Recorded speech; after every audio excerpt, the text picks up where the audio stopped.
ஜமீன்தாரோட வீட்டுக்கு வெளியில அப்பதான் கோழி கூவுச்சு. சூரியன் இன்னும் வரவே இல்ல. அதுக்குள்ள ராமையா எழுந்திருச்சு ஜமீன்தாரோட வீட்டு வாசல பெருக்கிக்கிட்டு இருந்தான். அப்பதான் உள்ள இருந்து ரங்கா வெளியில வந்தான். ஏண்டா ரங்கா, இப்பதான் எழுந்திருக்கியா? விடிய காலையில எழுந்து மாட்டு கொட்டாய சுத்தம் பண்ணுன்னு நான் சொன்னனா இல்லையா? ஜமீன்தார் ஐயா எழுந்திருக்கும் போது மாட்டுப்பாலை கறந்து வைக்கணும். நுரையோட இருக்கிற பால் இல்லை அப்படின்னா அவர் திட்டுவாருன்னு தெரியும் தானே? ஐயோ தாத்தா, மறுபடியும் ஆரம்பிச்சிட்டியா? கோழி கூவி 1 மணி நேரம் ஆகல. அவர் 7 மணிக்கு தானே எழுந்திருப்பாரு. அதுக்குள்ள நான் வேலையை முடிச்சிடுவேன். டேய், சோம்பேறித்தனம் மனுஷனுக்கு எதிரிடா. அவர் எழுந்திருக்கிறதுக்கு முன்னாடியே எல்லாம் தயாரா இருக்கணும். அவர் எழுந்ததுக்கு அப்புறம் நாம வேலையை ஆரம்பிக்க கூடாது. நான் இங்க வேலைக்கு சேர்ந்து 40 வருஷம் ஆச்சு. ஒரு நாள் கூட ராமையான்னு கூப்பிட்டதே இல்லை. அவர் கூப்பிடுறதுக்கு முன்னாடியே அவர் முன்னாடி போய் நின்று சொல்லுங்க ஐயான்னு சொல்லுவேன். அதனால தான் இன்னும் இந்த வீட்டில் எனக்குன்னு ஒரு இடம் இருக்கு. சரி தாத்தா, நீ கஷ்டப்பட்டு உழைக்கிறதா நான் ஒத்துக்கிறேன். இரு பால் கறக்கிறேன். அப்பதான் கணக்கு பிள்ளை அவருடைய அங்கவஸ்திரத்தை சரி பண்ணிக்கிட்டு கையில கணக்கு புத்தகத்தை வச்சுக்கிட்டு அங்க வந்தாரு. என்ன ராமையா, காலையில என்ன கதை பேசிக்கிட்டு இருக்க? கும்பிடுறாங்க ஐயா. புது பையன் இல்லையா, அதான் வேலை எப்படி செய்யணும்னு கூட இருந்து சொல்லி கொடுக்கறேன். ஐயா இன்னும் எழுந்திருக்கலையா? இப்பதான் எழுந்திருச்சாரு. குளிக்கிறதுக்கு தண்ணி வைக்க சொல்லியிருக்காரு. தண்ணி வச்சிருக்கோம். ஐயாவுக்கு மனசு சரியில்லை. ஏன்னா நேத்து லாயர் வந்தாருல்ல, இட தகராறு விஷயம் ஏதோ, அதுல நமக்கு சாதகமா தீர்ப்பு வராதான். அதான் ஐயாவுக்கு கொஞ்சம் மனசு சரியில்லை. ஐயோ அப்படிங்களா ஐயா?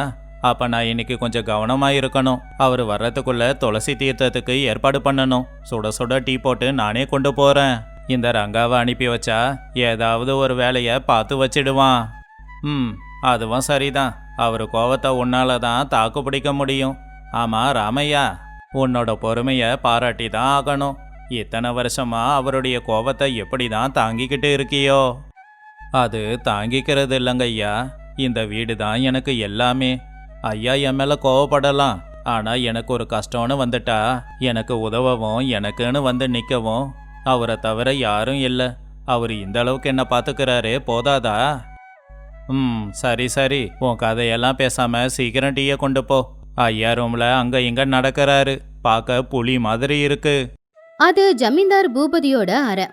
பூபதி பட்டு துணிய போட்டுக்கிட்டு அவருடைய படுக்கையறையில ஏதோ ரொம்பவும் பதட்டமா அங்க இங்கன்னு சுத்திக்கிட்டு இருந்தாரு. ராமையா வெள்ளி கிளாஸ்ல சூடா டீய ஊத்தி எடுத்துக்கிட்டு வந்தான். அப்போ பூபதி அவனுடைய மனசுக்குள்ள, அந்த லாயருக்கு எவ்வளோ திமிரு இருக்கணும், எவ்வளோ திமிரா பேசுறான். ஜமீன்தார் அப்படின்னா சாதாரணமா நினைச்சிட்டான் போல. என்னையே கேள்வி கேட்டு என்னையே தோக்கடிக்க பாக்கறானா? ராமையா உள்ள வந்து டீ கிளாஸ வைக்க போனான். ஐயா இந்த டீயை குடிங்க, உங்க தலைவலி குறையும். அப்ப உடனே பூபதி ராமையாவை பார்த்து, யார் அது? ஓ நீயா? எவ்வளோ நேரமா நின்னுக்கிட்டு இருக்க? திருட மாதிரி சத்தமே போடாம வரியே. இல்லைங்க ஐயா, நான் இப்பதான் வந்தேன். நீங்க ஏதோ யோசிச்சுக்கிட்டு இருந்தீங்கன்னு. யோசிச்சுக்கிட்டு இருந்தா அமைதியா வருவியா? சரி, ஏற்கனவே தலை வலிக்குது. கணக்கு புத்தகத்தை எடுத்துக்கிட்டு அந்த கருணா வந்தானா? இன்னும் வரலங்க ஐயா. நான் செய்தி அனுப்பியிருக்கேன். இந்த வருஷம் மழை பெய்யாம விளைச்சல் சரியா வரலன்னு விவசாயிங்க பேசிக்கிறாங்களாம். என்னது, விளைச்சல் விளையலையா? அதுக்கு நான் என்ன பண்ண முடியும்?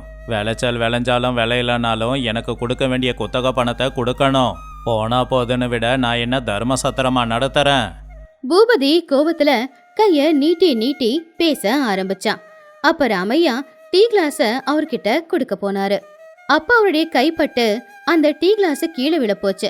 ராமையா பதட்டமா அதை பிடிக்க போய் தவறி அந்த டீ எல்லாமே ஐயாவோட வெள்ளை வேஷ்டியில கொட்டிடுச்சு.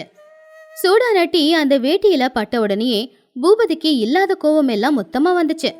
அது சூட்டால வந்த கோவம் இல்ல, அவனுடைய வேஷ்டி கரையாயிடுச்சு அப்படிங்கிற அகங்காரம்.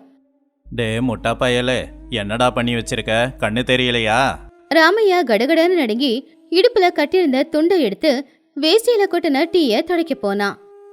ஐயா என்ன மன்னிச்சிடுங்க ஐயா. நான் கை நடுக்கத்துல ஏதோ தெரியாம தவறி கீழே போட்டுட்டேன். அதான் இப்படி பட்டுடுச்சு. என்ன மன்னிச்சிடுங்க ஐயா. இதோ இப்பவே நான் இதை சுத்தம் பண்ணுறேன். ஏண்டா, எவ்வளவு தைரியம் இருந்தா என் மேல டீயை ஊத்தினது மட்டும் இல்லாம உன்னோட அழுக்கு துண்டால என் வேட்டிய சுத்தம் பண்ண வருவ, என்னை கொல்லலான்னு பார்க்கறியா? ஐயோ கடவுளே, ஏன் இவ்வளோ பெரிய வார்த்தையெல்லாம் பேசுறீங்க? உங்களை போய் நான் கொல்லுவேனா? என்னை பார்த்துக்கிட்ட இந்த 2 கைங்களுக்கு நான் என்னைக்காவது துரோகம் பண்ணுவேனா? எழுந்திரி எழுந்திரி, எந்த வேலையும் உன்னால ஒழுங்கா செய்ய முடியாது. இத்தனை வருஷமா உன்னை நல்லபடியா பாத்துக்கிறேன்னு, அதான் கொழுப்பு அதிகமாயிடுச்சு. பூபதி பக்கத்துல இருக்கிற குச்சி எடுத்து ராமையாவோட தோல்ல ஓங்கி அடிச்சான். பாவம் ராமையா அம்மா அப்படின்னு சத்தமா கத்துனான். அடி பலமா பட்டுச்சு. ஐயா என்னங்கய்யா ஆச்சு? பாத்தீங்களா கணக்கு புள்ள, இவன் என் மேல டீ ஊத்துனது மட்டும் இல்லாம எதிர்த்து பேசுறான். நன்றி இல்லாத நாயிங்க, இவனை முதல்ல இங்கிருந்து வெளியில போக சொல்லுங்க. இவனை இன்னொரு நிமிஷம் பார்த்தா நான் கொன்னு போட்டுடுவேன். ஐயோ ஐயா, என்னை திட்டுங்க, கொன்னு கூட போடுங்க. ஆனா நன்றி இல்லாத நாயின்னு மட்டும் சொல்லாதீங்க. எங்க தாத்தா காலத்துல இருந்து எங்க அப்பா நான் வரைக்கும் இந்த வீட்டோட உப்பை தின்னு வாழ்ந்தவங்க. எங்களுக்கு விசுவாசம் இருக்கு. மறுபடியும் பதில் கொடுக்கறியா? கணக்கு புள்ள, இவனை வெளியில துரத்துங்க. இன்னொரு தடவை இவன் வீட்டுக்குள்ள வரக்கூடாது. போடா வெளிய. ராமையாவோட கண்ணுல இருந்து மாலை மாலையா தண்ணி ஊத்துச்சு. அது அடிச்சதுனால இல்ல, நன்றி இல்லாத நாய். அது மட்டும் இல்லாம எல்லாருக்கும் முன்னாடி இவனை வெளியில துரத்துங்க அப்படின்னு சொன்ன வார்த்தை அவருக்கு ரொம்ப வலிச்சுது. அமைதியா தலை குனிஞ்சி ஐயாவை பார்த்து கையெடுத்து கும்பிட்டு பாரமான இதயத்தோட அவர் அந்த வீட்டை விட்டு வெளியில வந்துட்டாரு. அன்னைக்கு சாயந்தர நேரம் ராமையா வெளியில கைத்துக்கட்டுல உக்காந்துக்கிட்டு அமைதியா பாத்துக்கிட்டு இருந்தாரு. சுப்பம்மா பத்து அரைச்சு கொண்டு வந்து ராமையாவோட தோல்ல பத்து போட்டாங்க. பாத்தீங்களா எப்படி கண்ணி போயிருக்குன்னு? உங்க உடம்பே எலும்பு கூடு மாதிரி இருக்கே.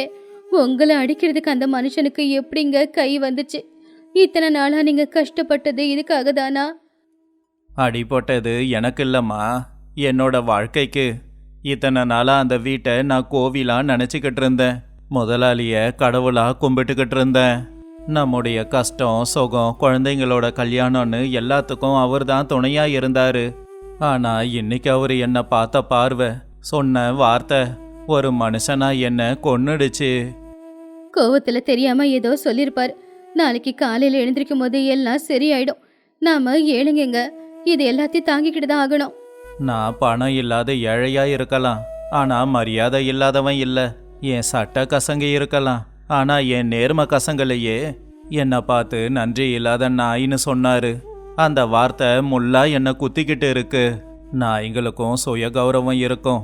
முதலாளி எட்டி உதைச்சா அதுங்க அமைதியா தூரமா போயிடும். நான் மனுஷன், எனக்கு மட்டும் சுய கௌரவம் இருக்காதா? இனி அந்த வீட்டுக்கு போக மாட்டேன், இது என் சபதம். அடுத்த நாள் காலையில ஜமீன்தாரோட வீட்டுல எந்த வேலையும் சரியா நடக்கவும் இல்ல. புதுசா வேலைக்கு சேர்ந்த ரங்கையா பூபதிக்கு குளிக்கிறதுக்கு சுடுதண்ணி வைக்க மறந்து போயிட்டான். சுருட்ட காணுமே அப்படின்னு பூபதியும் தேடிக்கிட்டு இருந்தான். டே ரங்கா, எவ்வளோ நேரம்டா? குளிக்க சுட தண்ணி வைக்க சொன்னா பச்சை தண்ணியை வச்சிருக்க? மன்னிச்சிடுங்க ஐயா, விறகு எங்க இருக்குன்னே தெரியல, அதான் அடுப்பு பற்ற வைக்க கொஞ்சம் நேரம் ஆயிடுச்சு. வீணா போனவனே, உனக்கு எதுவுமே தெரியாதா? ராமையா இருந்திருந்தா நான் கேட்கறதுக்கு முன்னாடியே எல்லாத்தையும் தயார் பண்ணியிருப்பான். அவன் எங்க இன்னும் வரலையா? நேற்று நீங்கள் கோவத்தில் வேலைக்கு வராத போடான்னு சொல்லிட்டீங்கல்ல, அதான் அவர் வரல. ஓஹோ, போன்னு சொன்னா அப்படியே போயிடுவானா? அவன் தகுதிக்கு கோவம் வேற வருதா அவனுக்கு? என் காலை பிடிச்சி கெஞ்சி வேலை கொடுங்கன்னு கேட்க வேண்டாமா? இத்தனை நாளா நான் தானே சோறு அவனுக்கு போட்டேன். அவருக்கு கோவம் அதிகம் ஐயா. நீங்க சொன்ன வார்த்தைக்கும் அடிக்கும் அவருக்கு கோவம் வந்துடுச்சு.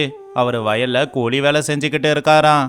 அன்னைக்கு சாயந்தர நேரம் பூபதி அவருடைய நாற்காலியில உக்காந்துக்கிட்டு இருக்கும்போது பக்கத்துல கணக்கு புள்ள நின்னுக்கிட்டு இருந்தாரு. கணக்கு புள்ள, எனக்கு ஏதோ மனசு சரியில்லை. நேத்து தேவையில்லாம ராமையாவை அடிச்சிட்டனோ? பாவம், அவரு வயசானவரு. அதுக்கு எதுக்கையா வருத்தப்படுறீங்க? ராமையாவுக்கு பணத்தாசை இல்லையா என்ன? ஒரு 100 ரூபாய அவன் முகத்துல விட்டேறீங்க, நாய் வாலாட்டிட்டு வரா மாதிரி வந்து நிப்பான். பணத்தை பார்த்து ஆசைப்படாதவங்க யாரு இருக்காங்க? இது நல்ல யோசனை கணக்கு புள்ள. 100 ரூபாங்கிறது அவன் 1 வருஷத்தோட கூலி. சரி வாங்க, அவன் வீட்டுக்கு போலாம். நானே வீட்டுக்கு போனா அவனுக்கு கொஞ்சம் கௌரவமாவும் இருக்கும். ராமையாவும் சுப்பம்மாவும் வெளியில வாசல்ல உக்காந்துக்கிட்டு இருக்கும்போது அப்பதான் ஜமீன்தாருடைய குதிரை வண்டி வந்து அவங்க வீட்டு வாசல்ல நின்னுச்சு. டே ராமையா, எழுந்திரி. ஐயா நேராவும் வீட்டுக்கு வந்திருக்காரு. நீ எவ்வளோ கொடுத்து வச்சவன்? ராமையா பொறுமையா எழுந்துச்சு நின்னாரு. ஆனா பூபதியோட கால்ல விழுந்து வணக்கம் சொல்லல. அவரு நின்னு கையெடுத்து கும்பிட்டு மட்டும்தான் வணக்கம் சொன்னாரு. வாங்க ஐயா, இந்த ஏழையோட குடிசைக்கு வந்திருக்கீங்க. இங்க உங்களுக்கு உட்கார நாற்காலி எதுவும் இல்லை. இந்த கைத்து கட்டில தான் உட்காரணும். பரவாயில்ல ராமையா. என்ன கொஞ்ச நாளா வீட்டு பக்கம் காணோம்? என் மேல உனக்கு கோவமா? அன்னைக்கு ஏதோ கோவத்துல உன்னை நான் திட்டிட்டேன். நீ என் வீட்டுல ஒருத்தன். நாளையில இருந்து வேலைக்கு வந்துடு. ராமையா அமைதியா தலைகுனிஞ்சு நின்னுக்கிட்டு இருந்தாரு. இந்தா ராமையா, இதுல 200 ரூபாய் இருக்கு. நேத்து அடிச்சதுக்காக உனக்கு நான் கொடுக்கறேன். இதை வச்சு உன்னோட கடனை தீர்த்துக்கோ. அப்படியே நடந்ததை மறந்துடு. ராமையா குனிஞ்சி அந்த பணப்பைய பார்த்தாரு. அதுக்கப்புறமா நிமிந்து பூபதியோட கண்ணை பார்த்து நேரா பேசினாரு. ஐயா, நீங்க பெரிய மனுஷன், பணம் இருக்கிறவரு. பணத்தை வச்சு எதை வேணும்னாலும் வாங்கலாம் அப்படின்னு உங்களுக்கு எண்ணம் இருக்கலாம். ஆனா எனக்கு இந்த பணம் வேண்டாம். வேண்டாமா?